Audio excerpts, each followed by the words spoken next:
আর একটা শেয়াল বনে বিচরণ করছিল। ও একটা ছোট্ট শাবক দেখতে পেল।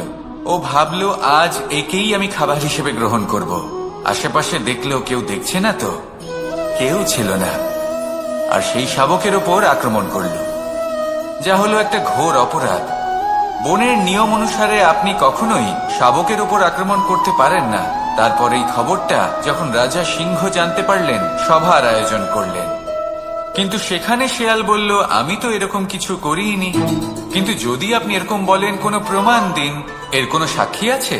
তখন রাজা সিংহ পেঁচাকে ডেকে পাঠালেন, যে সেই মুহূর্তে বৃক্ষের শাখার ওপর বসেছিল। সে সব কিছু দেখেছিল।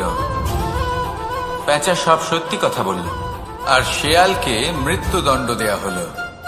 এবার এই কাহিনী আমি আপনাকে কেন শোনালাম? কারণ মানুষও কখনো কখনো এরকম কর্ম করেন যা শিয়াল করেছে। এটা ভাবেন কেউ দেখছে না, যখন আমি অনুচিত কর্ম করতেই পারি। কিন্তু না, আপনি যাই করুন না কেন, কেউ না কেউ অবশ্যই তা দেখছে। কোনো ব্যক্তি না হলেও কোনো প্রাণী, না হলে কোনো যক্ষ বা দেব বা প্রেত। যদি এনারা কেউ না দেখেন, তাহলে ধরিত্রী মাতা দেখেন, যেখানে দাঁড়িয়ে আপনি সেই কর্ম করছেন, তাই না? তাই একটা কথা সবসময় মনে রাখবেন, কে দেখছেন কে দেখছেন না সেই বিষয়ে ভাবা ছেড়ে দিন। এটা খুব সহজ কথা। আপনি যদি উচিত কর্ম করেন, উচিত ফল পাবেন। যদি অনুচিত কর্ম করেন, তাহলে আপনি অনুচিত ফল অবশ্যই পাবেন। সেই জন্য উচিত পথে চলতে থাকুন, উচিত কর্ম করতে থাকুন, আর আমার সাথে ভালোবেসে বলুন, রাধা রাধা। আপনি কখনো কোনো বাজকে নিজের বাসা বানাতে দেখেছেন? এই বাজ যখনই কোনো বাসা বানায়, তখন উঁচু গাছের ডালে বা কোনো পর্বতের শিখরে বাসা বানায়, অনেক উচ্চতায়। আর সেখানে তার সন্তানও জন্মগ্রহণ করে। যখন এই সন্তানেরা জন্মায়, তখন এই বাজ খুবই ভালোবেসে এবং খুব সাবধানে এদের পালন পোষণ করে। নিজের ঠোঁট দিয়ে তাদের ঠোঁটে খাবার পরিবেশন করে। কিন্তু যেই সেই সন্তানেরা হৃষ্টপুষ্ট হয়ে যায় এবং সেই কথা বাজ নিজে বুঝতে পেরে যায়, সেই বাজ নিজেই সেই বাসা ছিন্ন ভিন্ন করে দেয়। সেই সন্তান যাদের সবেমাত্র ডানা গজিয়েছে, কিভাবে উড়তে হয় তারা জানে না, সেই সন্তানগুলিকে উচ্চতা থেকে ঠেলে দেয়। সেই সন্তান প্রথমে ভয়ভীত হয়ে যায়। তারা সামনে মৃত্যুকে দেখতে পেয়ে ভয়ের কারণে তাদের ডানা ঝাপটাতে থাকে। আর সেই প্রক্রিয়াতেই সেই সন্তানগুলি উড়তে শুরু করে দেয়। এবার এই ঘটনায় আমরা কি শিক্ষা পেতে পারি? এটাই, যদি আপনি মাতা পিতা হন, তাহলে নিজের সন্তানকে অবশ্যই স্নেহ করুন, কিন্তু তাদেরকে নিজের আঁচলের তলায় বেঁধে রাখবেন না। যদি আপনি চান আপনার সন্তান জীবনে উন্নতি করুক, তাহলে নিজের মুঠো থেকে তাদের স্বতন্ত্র করে দিন। এই সংসারে সংঘর্ষ করতে দিন। সেই সন্তান নিজেই বুঝতে পারবে যে জন্মের সময় পাওয়া ডানা কি করে ব্যবহার করতে হয়। আর আপনার চোখের সামনে আপনার সন্তান এই আকাশে উড়তে থাকবে। তাহলে আসুন আমার সাথে ভালোবেসে বলুন, রাধা রাধা। সংসারে সবচেয়ে পবিত্র মানা হয় গঙ্গা জলকে। কখনো ভেবে দেখেছেন কেন? কারণ গঙ্গা জলের আবির্ভাব অত্যন্ত শুদ্ধ হয়, তার জন্ম শুদ্ধ হয়, যেখান থেকে তার শুরু সেটাই শুদ্ধ হয়। আর শুরুটা শুদ্ধ হওয়া অত্যন্ত আবশ্যক। আমাদের জীবনে সবই শুরু হয় আমাদের ভাবনা থেকে। নিজের ভাবনাকে শুদ্ধ রাখুন, কারণ এই ভাবনা থেকেই আবির্ভাব হয় শব্দের। আপনার শব্দ শুদ্ধ। এই সংসারে, এই জীবনে নিজের ভাবনা শুভ রাখলে, শুদ্ধ করলে, আপনার মন সুপ্রসন্ন হয়ে বলবে, রাধা রাধা। মানুষ জন্মগ্রহণ করে, তার সাথে ভয়েরও জন্ম হয়। ছোটবেলা থেকেই আমাদের মনে কোনো না কোনো প্রকারের ভয় থেকেই যায়। কেউ এই বিষয়ে ভয় পায় যে তার কোনো বস্তু তার থেকে দূরে চলে যাবে। কেউ এই বিষয়ে ভয় পায় যে আমি নিজেকে হারিয়ে ফেলব। কেউ এই ভেবে ভয় পায় যে আমার প্রিয়জনেরা তারা যেন আমার থেকে দূরে না চলে যায়। কেউ এই ভেবে ভয় পায় যে আমরা যেন পথ না হারিয়ে ফেলি। আদি ইত্যাদি। কিন্তু সত্যি কথা বলতে ভেবে দেখুন, এই ভয় বাস্তবে কি? শুধুই একটা মনস্থিতি, আর কিছুই নয়। যা কিছু আপনি জীবনে পেয়েছেন তা একদিন আপনাকে হারাতে হবে। এই জীবন হলো আপনারই, কিন্তু তাও একদিন সমাপ্ত হবে। তাই ভয় পেয়ে কি লাভ? এই ভয় শুধু আপনাকে জীবন যাপন করা থেকে বাধা দিচ্ছে, আর কিচ্ছু নয়। পথ হারিয়ে ফেললেই বুঝতে পারবেন যে নতুন পথ কিভাবে বানাতে হয়। কিছু মানুষকে জীবন থেকে হারালে তবেই আপনি বুঝবেন যে আপনার আপনজনকে। এই ভয়ের কারণে ভীত হয়ে থাকবেন না। এই তারা নক্ষত্র অন্ধকারের অভাবে গুরুত্ব হারায়। শিবকেও মহাদেব হওয়ার জন্য বিষ পান করতে হয়েছিল। প্রত্যেক পরিস্থিতি, প্রত্যেক সাফল্য আপনার পরীক্ষা নেবে। তাতে উত্তীর্ণ হওয়া হলো আপনার কর্ম। যখনই আপনি ভয় পাবেন বা সংকটের সম্মুখীন হবেন, তখন সাহসের সাথে তার সম্মুখীন হন। মনে রাখবেন, যে সম্মুখীন হতে জানে সাফল্য তার সাথে সবসময় থাকে। আসুন আর আমার সাথে ভালোবেসে বলুন, রাধা রাধা। আমাদের হাতটা দেখুন। এই হাতে 5টা আঙুল আছে, যা ভিন্ন ভিন্ন ধরনের। একরকম কেন নয়? কারণ হলো প্রত্যেকের নিজের নিজের গুরুত্ব আছে, নিজের নিজের মাহাত্ম্য আছে। এরা ভিন্ন, তাই একত্রিত হয়ে মুষ্টিবদ্ধ করা সম্ভব, যার দ্বারা আমরা আত্মরক্ষাও করতে পারি, আবার আক্রমণও করতে পারি। যদি 5টি আঙুল সমান হতো তাহলে মুষ্টিবদ্ধ হতে পারত না, নিজেদের মধ্যে বিভ্রান্তির সৃষ্টি করত। এবার এরকমই কিছু আমাদের সংসারেও হয়। আমাদের দেশ, যেখানে একটি ভূমির ওপর ভিন্ন ভিন্ন ধর্মের মানুষ বাস করেন, ভিন্ন ভিন্ন জাতি, ভিন্ন ধর্ম, ভিন্ন ভাষা। কিন্তু যদি আমরা এটা ভাবি যে কিভাবে এই দেশকে কল্যাণের পথে নিয়ে যাওয়া যায়, কিভাবে এর বিকাশ করা সম্ভব, তাহলে আমাদের একত্রিত হওয়া শিখতে হবে।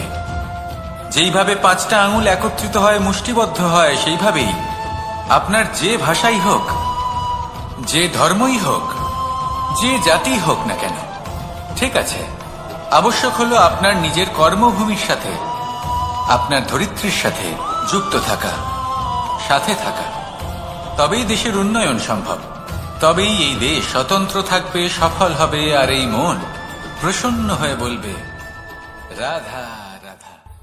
যদি আমি আমার চোখ বেঁধে কোনো একটা নির্দিষ্ট দিকে নিজের সমস্ত শক্তি প্রয়োগ করে ছুটে যাই, তাহলে কি হবে?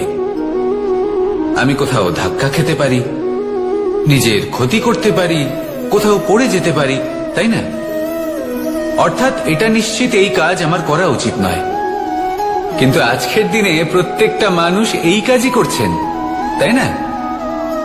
কোনো কাজ করার পূর্বে সেই কাজের বিষয়ে সম্পূর্ণ তথ্য কোথায় সংগ্রহ করছেন? শুধু এটুকু জানেন যে এই কাজটা করলে কত ধন অর্জন করবেন আর কত নাম হবে, আর ব্যাস সামনে এগিয়ে যান। এটা উচিত নয়। পূর্ণরূপে যে কোনো কাজ করার আগেই সেই কাজের বিশ্লেষণ করে নেওয়া উচিত, তা বুঝে নেওয়া উচিত, এবং সেই বিষয়ে অবশ্যই খেয়াল রাখা উচিত যে আপনার শরীর এবং আপনার মন এই কাজ করার জন্য কি প্রস্তুত রয়েছে। যদি তা না হয়, তাহলে প্রথমে নিজেকে শুধরে নিন, তারপরে সেই কাজ করুন। যদি এইভাবে জীবনে সামনে এগোন, তাহলে সাফল্যের সম্ভাবনা জীবনে অনেক বেশি বেড়ে যাবে। তাহলে এটাই করুন, আর আমার সাথে ভালোবেসে বলুন, রাধা রাধা। এই সংসারে সাফল্য লাভ করার জন্য জ্ঞানের প্রয়োজন হয়, পরিশ্রমের প্রয়োজন হয়, দৃঢ় নিষ্ঠার প্রয়োজন হয়, নিরন্তর চেষ্টা করা প্রয়োজনীয়। কিন্তু আরো কিছু আছে যা অত্যন্ত প্রয়োজনীয় এবং গুরুত্বপূর্ণ। তা হলো ভালো বন্ধু। তাদের থাকা অত্যন্ত প্রয়োজনীয়। যদি ভালো বন্ধু থাকে, তাহলে সময় এলে তারা ঢাল হয়ে আপনাকে সুরক্ষা করবেন। সময় এলে অস্ত্রের মতো শত্রুকে সংহারও করবেন। যদি তিনি জ্ঞানী হন, তাদের মধ্যে সদ্গুণ থাকে, তাহলে এই সব গুণ আপনার মধ্যেও প্রবেশ করবে। তাহলে সাফল্যের জন্য ভালো বন্ধু পাওয়া অত্যন্ত প্রয়োজনীয়। কিন্তু শুধু বন্ধু কেন, ভালো শত্রুও থাকা প্রয়োজনীয়। এবার আপনি ভাববেন, আমি কি বললাম? যদি আপনার জীবনেও ভালো অর্থাৎ শক্তিশালী শত্রু থাকে, তাহলে আপনিও শক্তিশালী হতে থাকবেন। এই শত্রু আপনাকে প্রেরিত করবে আরো বেশি শক্তিশালী হয়ে ওঠার। কখনো কোনো হরিণকে দেখুন, তীব্র গতিতে দৌড়তে থাকে। কেন তীব্র গতিতে দৌড়য়? এই কারণে নয় যে কোথাও তার জন্য মধুর ঘাস অপেক্ষা করে রয়েছে, না, সে এই কারণে তীব্র গতিতে দৌড়য় কারণ সেটা না করলে তার পেছনে একটি সিংহ আছে যে ওকে নিজের ভোজন করে ফেলবে। তাই জীবনে বিপদ, সংকট এই সবকিছুও হলো অত্যন্ত গুরুত্বপূর্ণ। তার সম্মুখীন হতে শিখুন আর আমার সাথে ভালোবেসে বলুন, রাধা রাধা। লক্ষ্যে পৌঁছানো অত্যন্ত কঠিন হয়।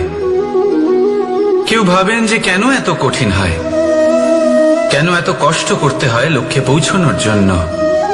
এই লক্ষ্য সরলভাবে কেন আমার কাছে চলে আসে না? চলুন আপনাকে একটা কথা বলি, যদি আপনার লক্ষ্য কঠিন না হয় তাহলে তাকে পাওয়া আপনার পক্ষে অসম্ভব হয়ে উঠবে। লক্ষ্যে পৌঁছানোর এই রাস্তায় আপনি যে কড়া রোদের সম্মুখীন হন, যার থেকে আপনি দূরে পালাতে চান, সেই রোদ আপনাকে প্রেরণা যোগায় যে আপনি এগোতে থাকুন। ভাবুন একজন যাত্রী যে কিনা নিজের লক্ষ্যের দিকে যাচ্ছেন, সেই পথে উনি যদি একটু ছায়া পেয়ে যান আর উনি ওখানে বিশ্রাম নেন, তাহলে তার সাথে তার ভাগ্য গভীর নিদ্রায় সেখানে বিলীন হয়ে যায়। তাই পরিশ্রমের কড়া রোদের থেকে কখনো দূরে পালাবেন না। জীবনে শুধু সামনে এগোতে থাকুন দৃঢ়তার সাথে। আর লক্ষ্য সরল হোক, কঠিন হোক বা অত্যাধিক কঠিন হোক, একটা কথা মনে রাখবেন, যে জীবনের লক্ষ্যে পৌঁছতে পেরেছে সে লক্ষ্য প্রাপ্তির জন্য আফসোস কখনোই করে না। রাধা রাধা। ধৈর্য, এই ধৈর্য কি কোনো গুণ, কোনো অনুভূতি, কোনো দৃষ্টিভঙ্গি? আমার জন্য ধৈর্য এক বাহন। আপনি হয়তো ভাবছেন এই কেমন বাহন? বাহন তো ঘোড়া হতে পারে, হাতি হতে পারে, উটও হতে পারে, কিন্তু ধৈর্যকে বাহন বানানো মানে? চলুন আপনাকে একটা কথা বোঝাই। পৃথিবীতে এমন কোনো বাহন নেই যে তার আরোহীকে আছড়ে ফেলেনি। সেটা উট হোক বা হাতি হোক বা ঘোড়া হোক, চলতে চলতে কখনো নড়বড় করেই বসে। তারপর সেই আরোহী পড়ে কারোর পায়, তারপর পড়ে তার নিজের নজরে। কিন্তু ধৈর্যরূপী বাহন কখনো কাউকে ফেলে না, কখনো না। না সেই আরোহী কারোর পায়ে পড়ে আর না তো নিজের নজরে।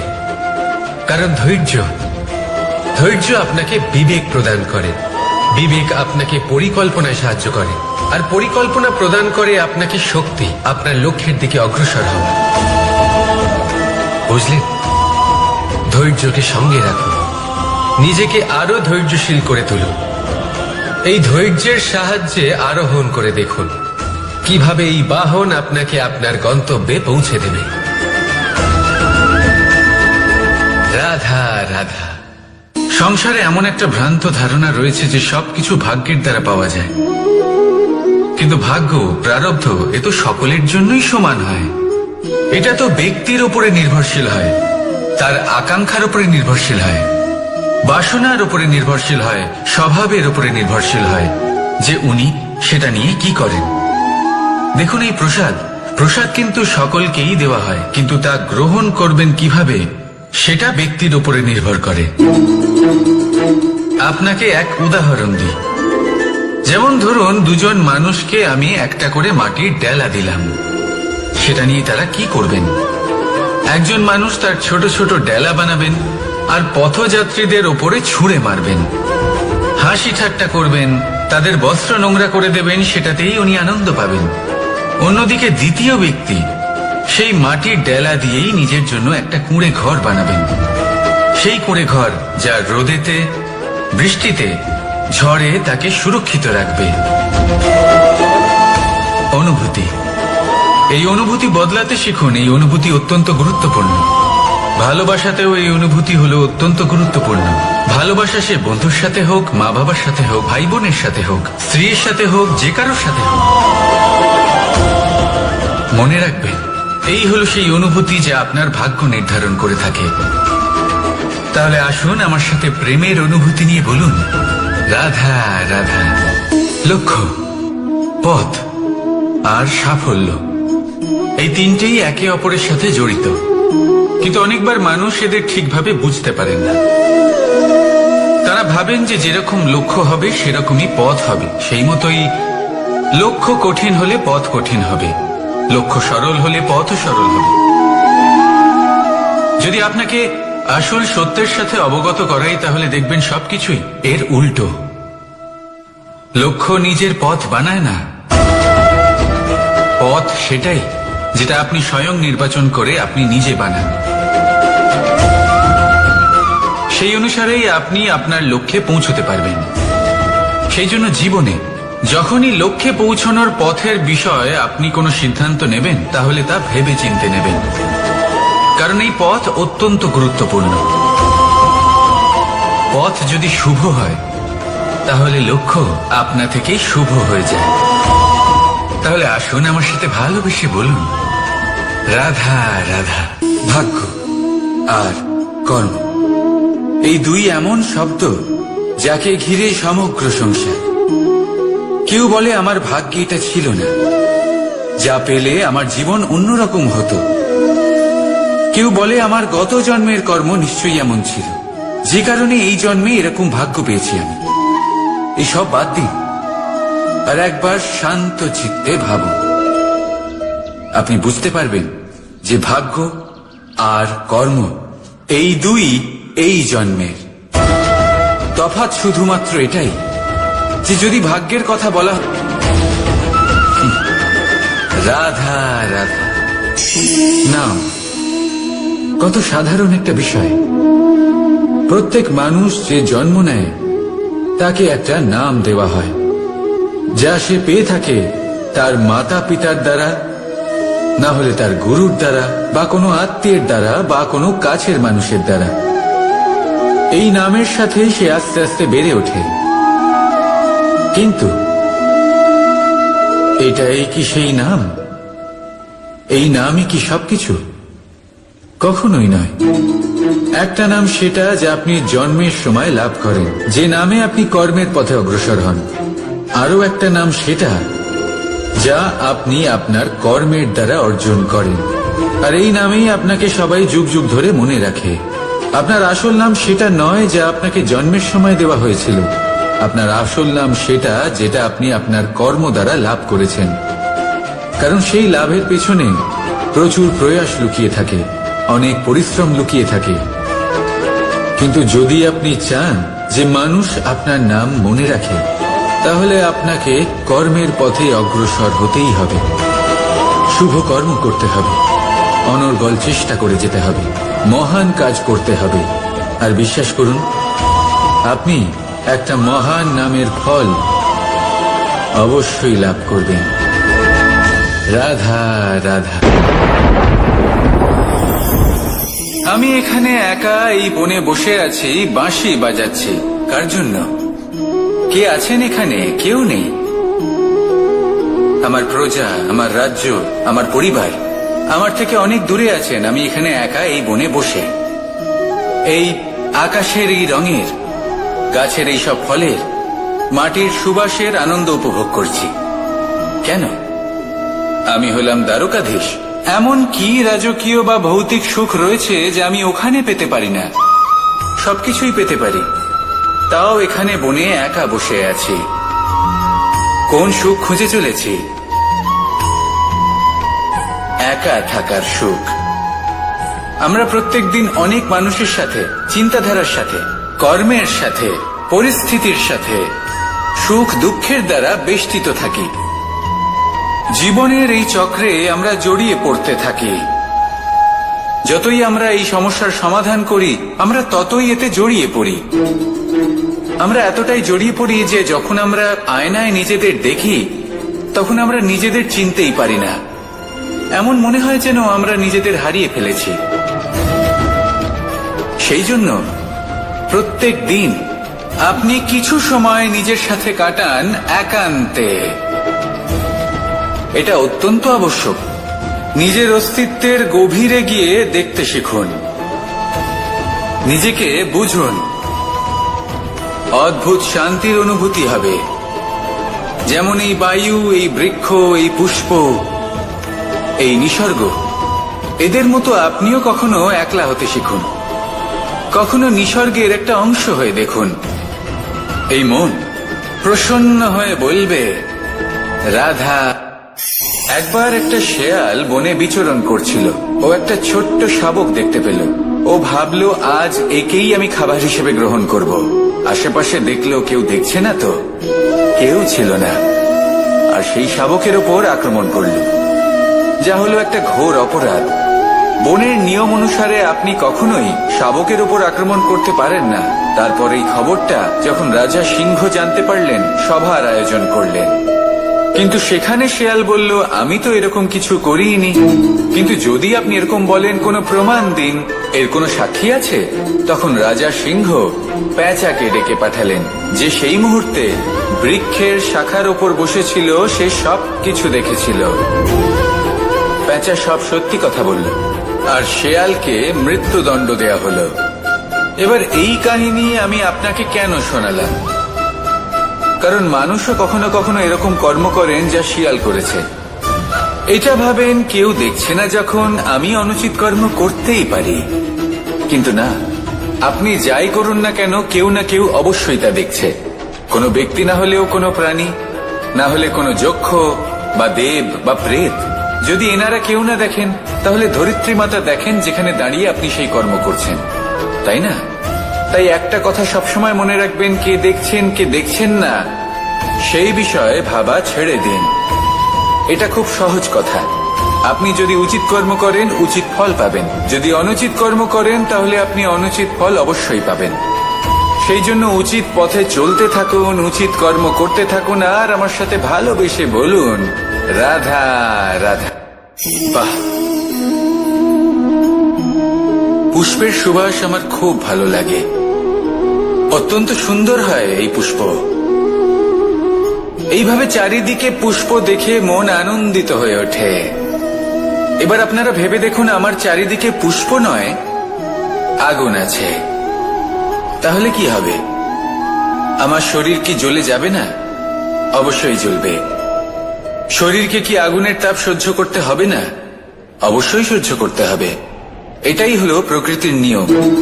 এই নিয়ম কিন্তু আমরা সবাই জানি, কিন্তু আমাদের মধ্যে বেশিরভাগ মানুষ এই বিভ্রান্তি নিয়ে বাঁচি যে এই যে প্রকৃতির নিয়ম, তা আমার উপর প্রযোজ্য নয়। তা কিন্তু নয়। আমাদের চতুর্দিকে এই যে নিসর্গ রয়েছে, আমরা তার কতটা ক্ষতি করি সেটা একবার ভেবে দেখুন। আমরা বনাঞ্চল জ্বালিয়ে দিই, বায়ু দূষিত করি, জল দূষিত করি, প্রাণীদের হত্যা আমরা করি। কেন? এই নিসর্গ আমরা নষ্ট করি, যদিও আমরা জানি যে আমরাও হলাম এই নিসর্গেরই অংশ। এবার দেখুন, শরীরের কোনো অংশে যদি আগুন ধরান, আস্তে আস্তে সমস্ত শরীরও জ্বলে যাবে। সেইভাবেই নিসর্গ যদি নষ্ট হয়ে যায়, তাহলে মনুষ্য জাতিও নষ্ট হয়ে যাবে। তাই এই যে নিসর্গ আপনি দেখছেন, এই পুষ্প, এই বৃক্ষ, বায়ু, জল, এদের সকলকে রক্ষা করুন, নষ্ট নয়। মনে রাখবেন, যদি নিসর্গ থাকে, মানুষ থাকবে। যদি নিসর্গ থাকে, তাহলেই জীবন থাকবে।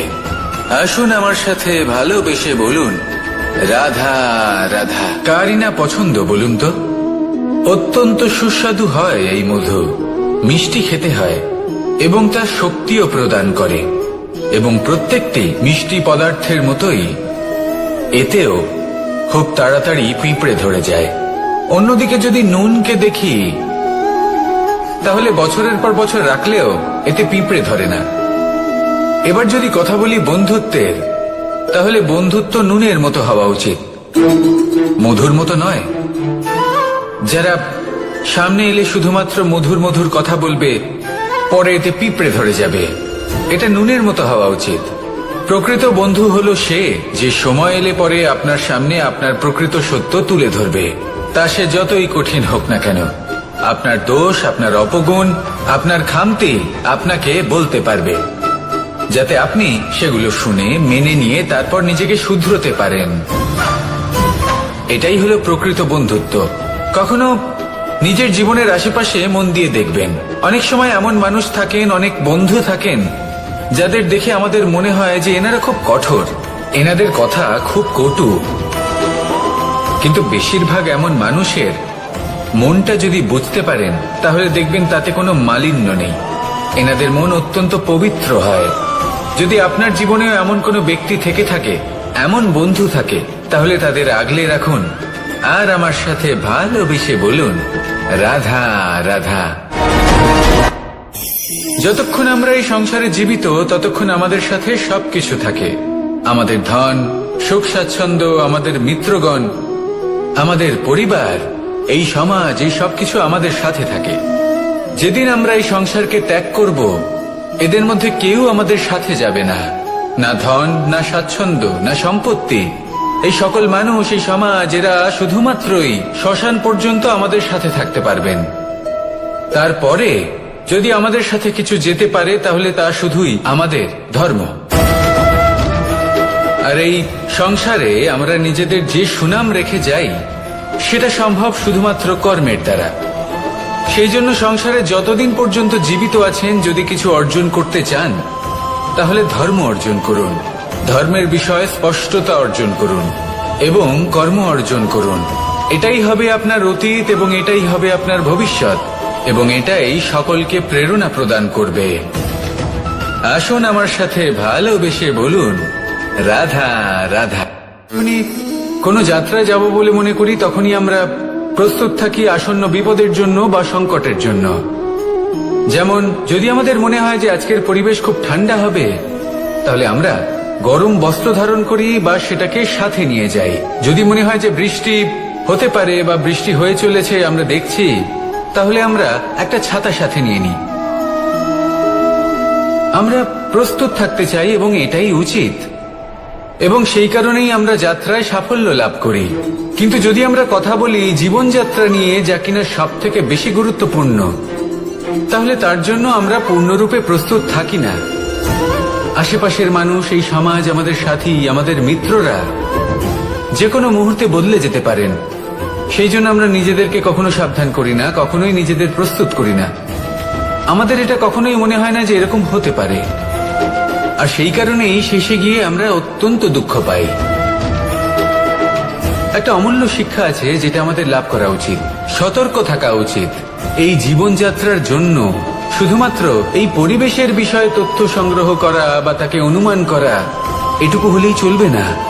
আমাদের আশেপাশের মানুষজনকে দেখতে হবে, তাদের স্বভাব, পরিস্থিতির ওপর নজর রাখতে হবে। যখন তারা রং পাল্টাচ্ছেন নজর রাখতে হবে, তা অত্যন্ত আবশ্যক। পরিবর্তন আপনার জীবনে অবশ্যম্ভাবী, সঠিকভাবে তার সম্মুখীন হন। আসুন আমার সাথে ভালোবেসে বলুন, রাধা। এই সংসারের সব থেকে বড় সুখ কি? কেউ বলবেন নিজের লক্ষ্য প্রাপ্ত করা, কেউ বলবেন ধন উপার্জন করা, কেউ বলবেন নিদ্রাই সব থেকে বড় সুখ, কেউ বলবেন রাজ্য লাভ করা, আবার কেউ বলবেন মাতার হাত থেকে খাবার খাওয়া, আদি ইত্যাদি। কিন্তু যদি সত্যি কথা বলি, এই সংসারের সব থেকে বড় সুখ হল সেবা করা। কখনো কাউকে সেবা করে দেখুন। এই সেবা দ্বারা অন্য কোনো মানুষের আশীর্বাদ লাভ করাতেই সুখ রয়েছে। আপনার সেবা ভাব দ্বারা যখন কোনো মানুষ নিজের অন্তরাত্মা থেকে আপনাকে আশীর্বাদ করে, তার থেকে বড় সুখ আর কিছুই নেই। কারণ প্রত্যেক মানুষের মধ্যে ঈশ্বর বাস করেন। নরের সেবাই হল নারায়ণের সেবা। নিষ্কাম সেবা করাই হল সব থেকে বড় সুখ। তাই নিজের অন্তরে সেবার এই ভাব জাগ্রত করুন। যে সুখের কথা আমি বলছি, সেই সুখ অনুভব করেই দেখুন। এই মন সুপ্রসন্ন হয়ে বলবে, রাধা রাধা। বাহ, পুষ্পের সুবাস আমার খুব ভালো লাগে। অত্যন্ত সুন্দর হয় এই পুষ্প। এইভাবে চারিদিকে পুষ্প দেখে মন আনন্দিত হয়ে ওঠে। এবার আপনারা ভেবে দেখুন, আমার চারিদিকে পুষ্প নয়, আগুন আছে। তাহলে কি হবে? আমার শরীর কি জ্বলে যাবে না? অবশ্যই জ্বলবে। শরীরকে কি আগুনের তাপ সহ্য করতে হবে না? অবশ্যই সহ্য করতে হবে। এটাই হলো প্রকৃতির নিয়ম। এই নিয়ম কিন্তু আমরা সবাই জানি, কিন্তু আমাদের মধ্যে বেশিরভাগ মানুষ এই বিভ্রান্তি নিয়ে বাঁচি যে এই যে প্রকৃতির নিয়ম তা আমার ওপর প্রযোজ্য নয়। তা কিন্তু নয়। আমাদের চতুর্দিকে এই যে নিসর্গ রয়েছে, আমরা তার কতটা ক্ষতি করি সেটা একবার ভেবে দেখুন। আমরা বনাঞ্চল জ্বালিয়ে দিই, বায়ু দূষিত করি, জল দূষিত করি, প্রাণীদের হত্যা আমরা করি। কেন? এই নিসর্গ আমরা নষ্ট করি, যদিও আমরা জানি যে আমরাও হলাম এই নিসর্গেরই অংশ। এবার দেখুন, শরীরের কোনো অংশে যদি আগুন ধরান, আস্তে আস্তে সমস্ত শরীরও জ্বলে যাবে। সেইভাবেই নিসর্গ যদি নষ্ট হয়ে যায়, তাহলে মনুষ্য জাতিও নষ্ট হয়ে যাবে। তাই এই যে নিসর্গ আপনি দেখছেন, এই পুষ্প, এই বৃক্ষ, বায়ু, জল, এদের সকলকে রক্ষা করুন, নষ্ট নয়। মনে রাখবেন, যদি নিসর্গ থাকে মানুষ থাকবে, যদি নিসর্গ থাকে তাহলেই জীবন থাকবে। আসুন আমার সাথে ভালোবেসে বলুন, রাধা রাধা। লক্ষ্যে পৌঁছানো অত্যন্ত কঠিন হয়। কেউ ভাবেন যে কেন এত কঠিন হয়, কেন এত কষ্ট করতে হয় লক্ষ্যে পৌঁছানোর জন্য। এই লক্ষ্য সরলভাবে কেন আমার কাছে চলে আসে না? চলুন আপনাকে একটা কথা বলি, যদি আপনার লক্ষ্য কঠিন না হয় তাহলে তাকে পাওয়া আপনার পক্ষে অসম্ভব হয়ে উঠবে। লক্ষ্যে পৌঁছানোর এই রাস্তায় আপনি যে কড়া রোদের সম্মুখীন হন, যার থেকে আপনি দূরে পালাতে চান, সেই রোদ আপনাকে প্রেরণা যোগায় যে আপনি এগোতে থাকুন। ভাবুন, একজন যাত্রী যে কিনা নিজের লক্ষ্যের দিকে যাচ্ছেন, সেই পথে উনি যদি একটু ছায়া পেয়ে যান আর উনি ওখানে বিশ্রাম নেন, তাহলে তার সাথে তার ভাগ্য গভীর নিদ্রায় সেখানে বিলীন হয়ে যায়। তাই পরিশ্রমের করা রোদের থেকে কখনো দূরে পালাবেন না। জীবনে শুধু সামনে এগোতে থাকুন দৃঢ়তার সাথে। আর লক্ষ্য সরল হোক, কঠিন হোক বা অত্যাধিক কঠিন হোক, একটা কথা মনে রাখবেন, যে জীবনের লক্ষ্যে পৌঁছতে পেরেছে সে লক্ষ্য প্রাপ্তির জন্য আফসোস কখনোই করে না। রাধা রাধা। ধৈর্য, এই ধৈর্য কি কোনো গুণ, কোনো অনুভূতি, কোনো দৃষ্টিভঙ্গি?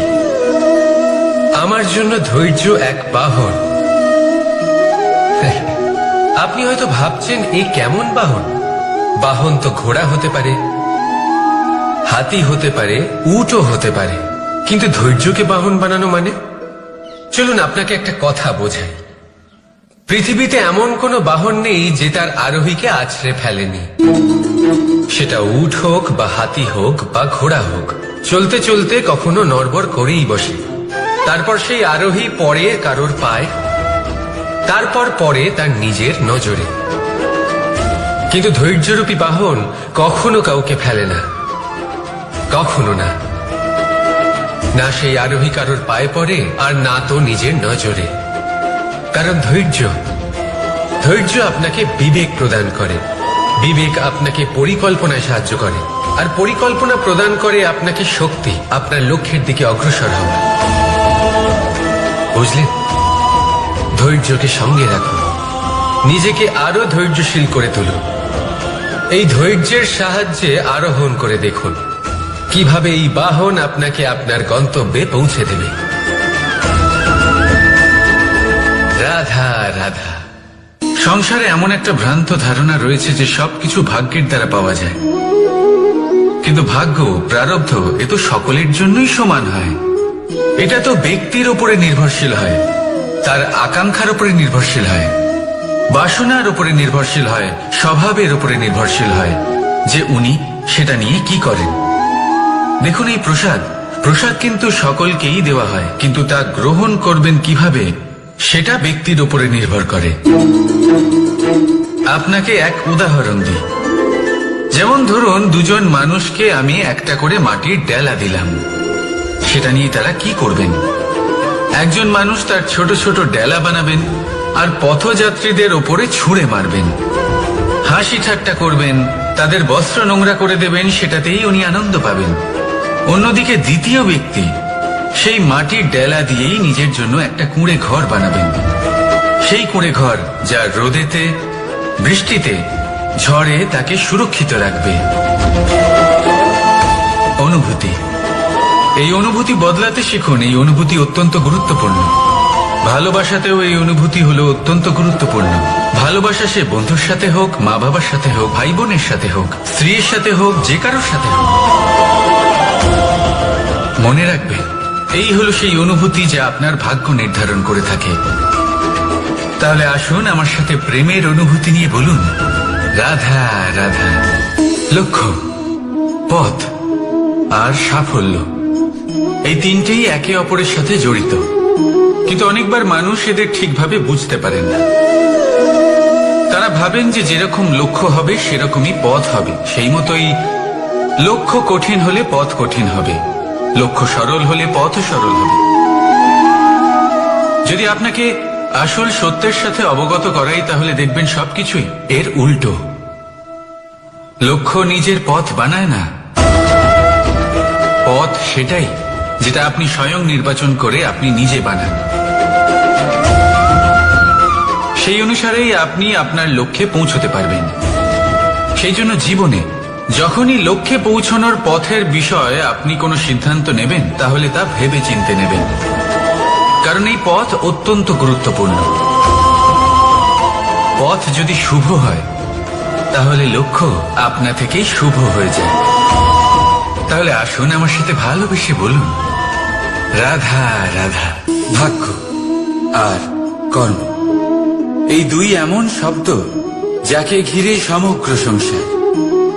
কেউ বলে আমার ভাগ্যে এটা ছিল না, যা পেলে আমার জীবন অন্যরকম হতো। কেউ বলে আমার গত জন্মের কর্ম নিশ্চয়ই এমন ছিল, যে কারণে এই জন্মে এরকম ভাগ্য পেয়েছি আমি। এসব বাদ দিন আর একবার শান্ত চিত্তে ভাবুন। আপনি বুঝতে পারবেন যে ভাগ্য আর কর্ম এই দুই এই জন্মের। তফাৎ শুধুমাত্র এটাই যে যদি ভাগ্যের কথা বলা হয়, তাহলে আপনি রাধা রাধা নাম। কত সাধারণ একটা বিষয়। প্রত্যেক মানুষ যে জন্ম নেয় তাকে একটা নাম দেওয়া হয়, যা সে পেয়ে থাকে তার মাতা পিতার দ্বারা, না হলে তার গুরুর দ্বারা, বা কোনো আত্মীয়ের দ্বারা, বা কোনো কাছের মানুষের দ্বারা। এই নামের সাথে সে আস্তে আস্তে বেড়ে ওঠে। কিন্তু এটাই কি সেই নাম? এই নামই কি সবকিছু? কখনোই নয়। একটা নাম সেটা যা আপনি জন্মের সময় লাভ করেন, যে নামে আপনি কর্মের পথে অগ্রসর হন। আরো একটা নাম সেটা যা আপনি আপনার কর্মের দ্বারা অর্জন করেন, আর এই নামেই আপনাকে সবাই যুগ যুগ ধরে মনে রাখে। আপনার আসল নাম সেটা নয় যা আপনাকে জন্মের সময় দেওয়া হয়েছিল। আপনার আসল নাম সেটা যেটা আপনি আপনার কর্ম দ্বারা লাভ করেছেন, কারণ সেই লাভের পেছনে প্রচুর প্রয়াস লুকিয়ে থাকে, অনেক পরিশ্রম লুকিয়ে থাকে। কিন্তু যদি আপনি চান যে মানুষ আপনার নাম মনে রাখে, তাহলে আপনাকে কর্মের পথে অগ্রসর হতেই হবে। শুভ কর্ম করতে হবে, অনর্গল চেষ্টা করে যেতে হবে, মহান কাজ করতে হবে। আর বিশ্বাস করুন, আপনি একটা মহান নামের ফল অবশ্যই লাভ করবেন। রাধা রাধা।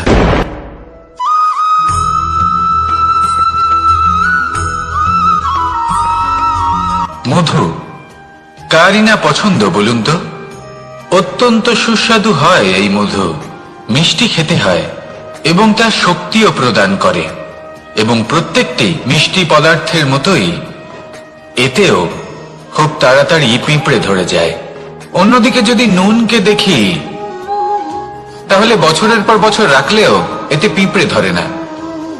এবার যদি কথা বলি বন্ধুত্বের, তাহলে বন্ধুত্ব নুনের মতো হওয়া উচিত, মধুর মতো নয়। যারা সামনে এলে শুধুমাত্র মধুর মধুর কথা বলবে, পরে এতে পিঁপড়ে ধরে যাবে। এটা নুনের মতো হওয়া উচিত, প্রকৃত বন্ধু হলো সে যে সময় এলে পরে আপনার সামনে আপনার প্রকৃত সত্য তুলে ধরবে, তা সে যতই কঠিন হোক না কেন। আপনার দোষ, আপনার অপগুণ, আপনার খামতি আপনাকে বলতে পারবে, যাতে আপনি সেগুলো শুনে মেনে নিয়ে তারপর নিজেকে শুধরোতে পারেন। এটাই হলো প্রকৃত বন্ধুত্ব। কখনো নিজের জীবনের আশেপাশে মন দিয়ে দেখবেন, অনেক সময় এমন মানুষ থাকেন, অনেক বন্ধু থাকেন যাদের দেখে আমাদের মনে হয় যে এনারা খুব কঠোর, এনাদের কথা খুব কটু।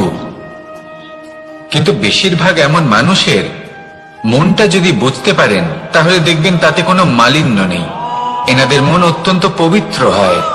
যদি আপনার জীবনেও এমন কোনো ব্যক্তি থেকে থাকে, এমন বন্ধু থাকে, তাহলে তাদের আগলে রাখুন আর আমার সাথে ভালোবেসে বলুন, রাধা রাধা।